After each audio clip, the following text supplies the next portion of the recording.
So, demak, bugungi mavzuyimiz bu bizda lesson 3 readingda note completion savol turi. Demak, note completionni biz qanaqa ishlashimiz kerak bo'ladi? Note completion bu qanaqa turda keladi? Birinchi bo'lib shuni bilib olsak. Bizda savollar beriladi. Mana shunaqa bo'shliqlar shaklida va biz mana shu bo'shliqlarni to'ldirib chiqishimiz kerak bo'ladi. Birinchi o'rinda reading ishlayotganda har qanaqa savol turi kelishidan qat'iy nazar, agar misol completion keladigan bo'lsa, so'zlarni limitiga qarab olishimiz kerak bo'ladi. Ya'ni qancha so'z qo'yishimiz mumkin? 2 tami, 3 tami, bittami va agarda so'zdan tashqari misol uchun and or a number deb keladigan holat bo'lsa, u holatda biz qo'ya olamizmi? Ya'ni raqam qo'ya olamizmi degan savolni berishimiz kerak. Agar unaqa holat kelmasa, ya'ni one word and or a number deydigan bo'lsa, unda raqam qo'ya olamiz. Agarda просто one word deb keladigan bo'lsa, unda faqatgina so'z qo'yishimiz kerak bo'lar ekan. Va boshqalarga faqatgina bitta so'z qo'yishimiz kerak. Xo'p, endi biz bu savol turini qanaqa ishlaymiz? Birinchi bo'lib, read instructions carefully. Instruction o'qib oldik. Undan keyin read questions and take notes. Keywordlarni tagiga chizib olishimiz kerak bo'ladi har bitta savol uchun. Misol 8-savolga qaraydigan bo'lsak, Muri is urged to offer his nimadur and leave the royal colleague. Ya'ni Muri majburlangan o'zini nimadurini offer qilishga va royal colleaguedan chiqib ketishga. Endi nimalarga e'tibor berishimiz kerak? Bo'shliqni predict qildik. Keywordlarga chizib oldik. Bu urged to offer, his nimadur. Mana bu joyda noun kerakligini tushunib oldik. Keywordga chizdik. Endi keyingi predict qilishimiz kerak bo'lgan, bashorat qilishimiz kerak bo'lgan narsalar bu hisdan keyin nima keladi? Grammatika jihatidan noun keladi. Chunki my book, his son, his misol telefon deb kelishi mumkin. Demak, noun kelyapti. Ikkinchi holatda qanaqa shaklda? Plural or singular. Ko'plikmi, birlikmi? Bu holatda bizda ko'plik ham, birlik ham kelishi mumkin. Chunki oldida his qanaqadir article kelmadi. Agar misol uchun hisni o'rniga a yoki n noaniq article kelganida edi, biza demak birlikni qo'yishimiz kerak bo'lar edi faqat. Demak, bu yoqda chegara yo'q ekan so'z uchun. Va bitta so'z qo'yishimiz kerak bo'lar ekan. Xo'p, keyingi savolda ham xuddi shunaqa 9-savolda ham. Muri turns to drawing because. Nima uchun u drawingga o'tyapti? Because nimadir for sculpting are not readily available. Endi gapni tushunib oladigan bo'lsak qanaqa? Drawingga o'tmoqchi, chunki sculpting uchun, ya'ni haykaltaroshlik uchun nimadir are not. Endi keyingi predict qilishimiz kerak bo'lgan narsa are ga qaraymiz. Are-mi? Demak, mana bu joyda bizda ko'plikdagi noun kerak ekan. Chunki biz bilamiz, verb uchun are kelmaydi hech qachon. Keladi verb 1 uchun, verb 2 uchun emas. ing holat uchun kelishi mumkin. Bu yerda yoki verb ing kelishi mumkin. Yokida katta ehtimol bilan noun keladi bizda. Are not readily available. Demak, biz tushunib oldik asosiy nima qilishimiz kerak. Instructionni, ya'ni mana bu joyda berilgan bizga qilishimiz kerak bo'lgan ishlarni diqqat bilan o'qishimiz kerak va bu yerda keywordlarga chizib olishimiz kerak har bitta savol uchun va predict qilib ketishimiz kerak bo'lar ekan. Va oxirida reading ishlab bo'lganimizdan keyin double check answer. Savolni javobini 2 marta tekshirib olishimiz kerak. To'g'ri qo'yildimi? Ma'nosi to'g'ri chiqyaptimi? degan savollarga javob berishimiz kerak ekan. Keyingisi endi table while analyzing. Biz reading ishlayotgan vaqtimizda juda ham qo'l keladigan narsa bor, bu table.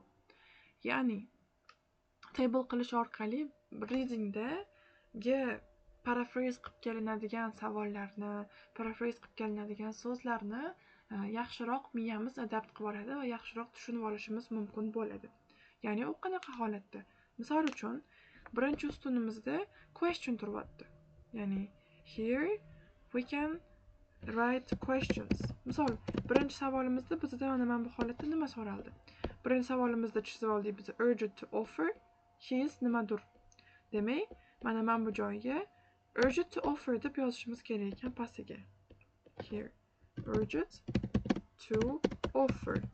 Endi keyingi qismimiz biza savolni, ya'ni qisqacha ma'nosini yozib olamiz bo'shliqqa. Bu yoq tarafiga o'tib answerni yozishimiz kerak bo'ladi. Ya'ni u javobda qanaqa paraphrase bo'lib keldi. Misol, passagening ichida menda urged to offer degan so'zim forced to, misol uchun invite, to be invited kabi shu holatda paraphrase bo'lib kelishi mumkin. Demak, ana shu narsalarni yozish orqali miyamga men signal beryapman. Qara, keyingi readinglarda mana shu savol bunaqa bo'lib kelishi mumkin, bunaqa paraphrase bo'linishi mumkin degan narsa signal bo'lib miyamizga keladi. Shu sababdan table qilishimiz juda ham muhim hisoblanar ekan.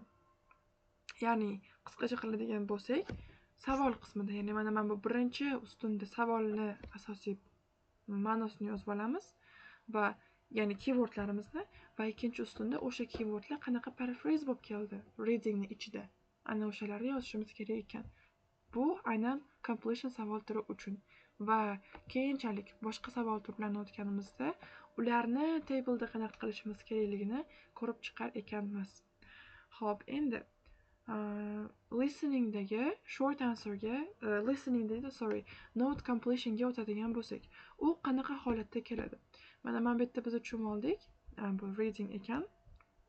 Xo'p, just a second, let me do the following here.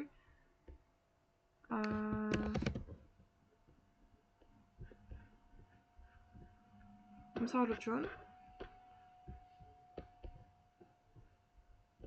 readingni oladigan bo'lsak,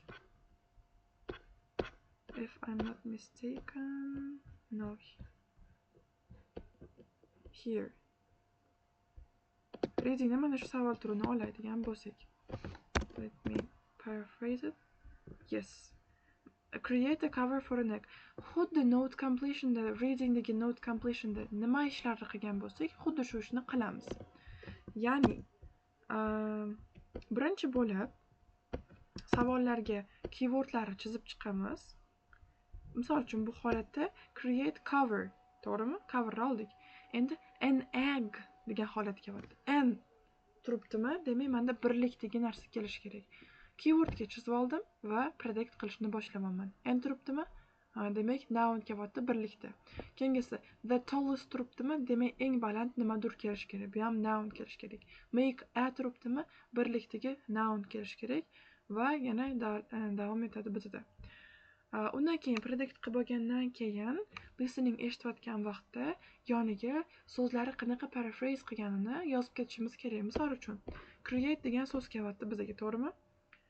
Demak, create degan so'z kelyapti. Create'ni discover, misol make, build degan so'zlar bilan paraphrase qilish mumkin. Ana shunaqa paraphrase qilindi listening trackda.